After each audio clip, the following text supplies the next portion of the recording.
اعوذ باللہ من الشیطان الرجیم بسم اللہ الرحمن الرحیم وَيَقُولُونَ مَتَىٰ هَٰذَا الْوَعْدُ إِن كُنتُمْ صَادِقِينَ 20واں پارہ سورۃ نمل اور آیت نمبر 71۔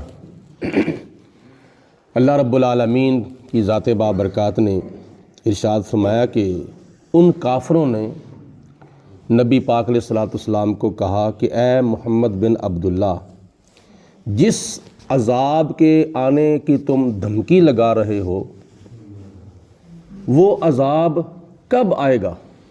وَيَقُولُونَ، اور کہا ان مکے کے کافروں نے، مَتَىٰ هَٰذَا الْوَعْدُ، تمہارا وعدہ جو ہے وہ کب پورا ہوگا؟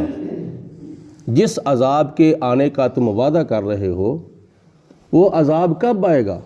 اِن كُنتُمْ صَادِقِينَ، بتاؤ اگر تم اپنی بات میں سچے ہو۔ یہ کافروں نے نبی پاک علیہ الصلوۃ والسلام کو وارننگ دی اور چیلنج کیا۔ اب دیکھو ان کا انداز کیا ہوگا۔ ان کا انداز دیکھو، اس دور کے اندر مثال کے طور پر دو آدمی آپس میں جھگڑ پڑیں تو ایک آدمی کہے کہ اگر تو اپنی باتوں سے باز نہ آیا تو میں ایسے کر دوں گا، تیری ایسی کی تیسی کر دوں گا میں، تو دوسرا بندہ جو ہے وہ آگے سے برداشت نہیں کرتا، وہ کہتا ہے کہ کب کرے گا، کس وقت کرے گا، جو کرنا ہے کر کے دکھا، اور یہ بھی بتا کہ کب کرے گا۔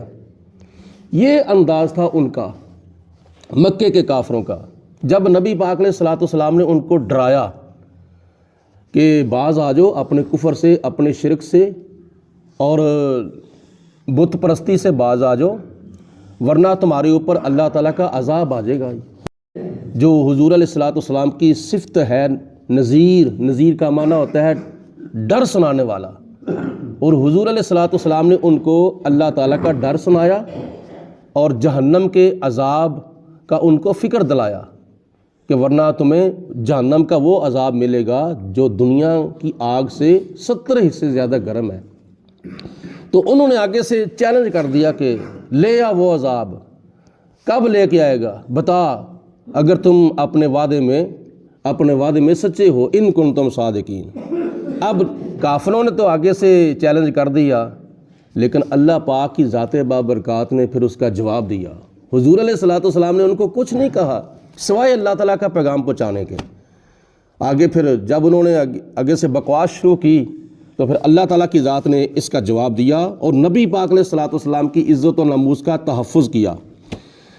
اللہ پاک فرماتا ہے، قل، اے میرے محبوب علیہ الصلوۃ والسلام آپ ان کو ارشاد فرما دیں، عسیٰ ان یکون رادف لکم، ان قریب ہو سکتا ہے تمہارے پیچھے لگ جائے عذاب کا کچھ حصہ، بعد الذی، عذاب کا کچھ حصہ تمہارے پیچھے عنقریب ہو سکتا ہے لگ جائے، یعنی تمہارے اوپر جتنا عذاب خدا نے تمہیں دینا ہے نا، اس عذاب میں سے کچھ حصہ اس دنیا کے اندر ہو سکتا ہے عنقریب تمہارے اوپر آن پڑے۔ تستعجلون، الذی تستعجلون، جس کی تم جلدی مچاتے ہو۔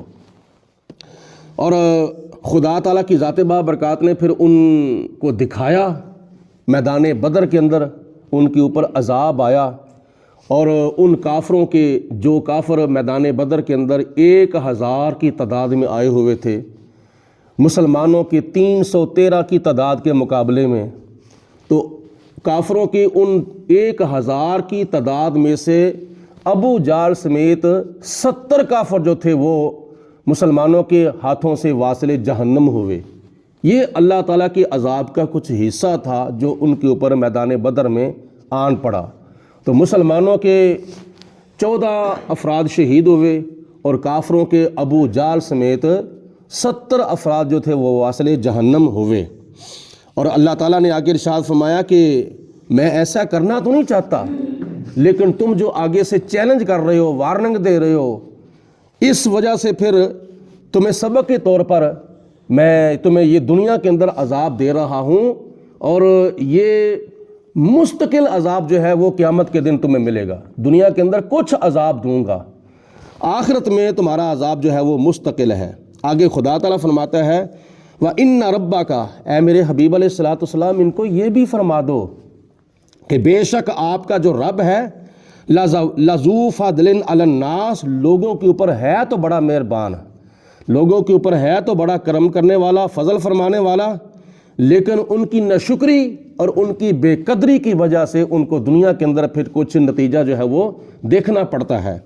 وَلَٰكِنَّ أَكْثَرَهُمْ، اور ان لوگوں کے اکثر لوگ جو ہیں لا یشکرون، اللہ تعالیٰ کا شکر ادا نہیں کرتے۔ خدا تعالیٰ کی ذات بابرکات کا زیادہ سے زیادہ شکر ادا کرنا چاہیے، اور خدا تعالیٰ نے جتنی بھی نعمتیں دنیا کے اندر عطا فرمائی ہیں، دین کی شکل میں، قرآن کی شکل میں، ایمان کی شکل میں، دینی دنیاوی نعمتیں جتنے بھی اللہ تعالیٰ نے ہمیں دی ہیں، ان کا زیادہ سے زیادہ شکر ادا کرنا چاہیے، ناشکری سے بھی بچنا چاہیے اور بے قدری سے بھی بچنا چاہیے۔ اللہ پاک ہم سب کو دنیا اور آخرت کی کامیاب زندگی عطا فرمائے۔ وآخر الدعوانا ان الحمدللہ رب العالمین۔ اللہ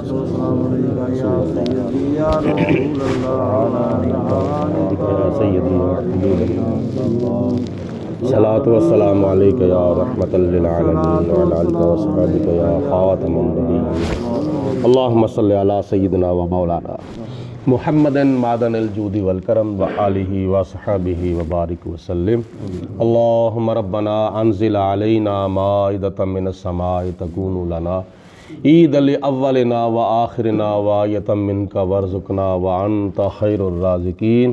یا رب العالمین، نبی پاک صلی اللہ علیہ وسلم کی طفیل ہمارے صغیرہ و کبیرہ گناہ معاف فرما، ہماری ادا کی ہوئی نماز فجر کو اپنی بارگاہ میں قبول و منظور فرما، قرآن مجید فرقان حمید کی تعلیمات کے زیورات سے ہمیں اپنے آپ کو اور اپنی اولاد کو مزین و آراستہ کرنے کی توفیق عطا فرما۔ الہ العالمین، ہمیں راہ ہدایت کے اوپر استقامت نصیب فرما، ظالموں کے ظلم سے بچا۔ الہ العالمین، نبی پاک علیہ الصلوۃ والسلام کی طفیل ہمیں اپنے ایمان کے اوپر استقامت نصیب فرما، مرتے وقت کلمہ پڑھنا نصیب فرما، زندگی عبادت کی، موت شہادت کی نصیب فرما، زندگی شان کی، موت ایمان کی نصیب فرما۔ صلی اللہ علیہ حبیبہ محمد وآلہ وصحبہ۔